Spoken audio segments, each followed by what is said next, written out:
Imagine you were born in 1900. When you are 14, World War I begins and ends when you are 18 with 22 million dead.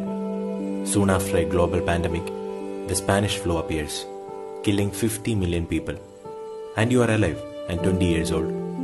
When you are 29, you survive the global economic crisis that started with the collapse of the New York Stock Exchange, causing inflation, unemployment, and famine. When you are 33 years old, the Nazis come to power.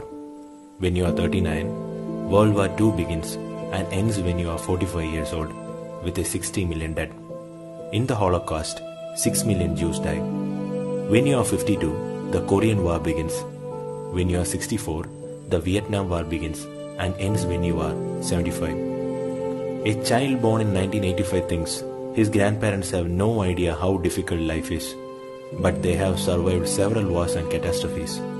Today we have all the comforts in our new world amid a new pandemic, but we complain because we need to wear masks. We complain because we must stay confined to our homes where we have food, electricity, running water, Wi-Fi and even Netflix.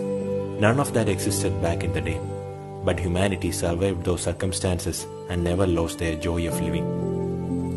A small change in our perspective can generate miracles. We should be thankful that we are alive. We should do everything we need to do to protect and help each other. This message should reach everyone. Please help spread it.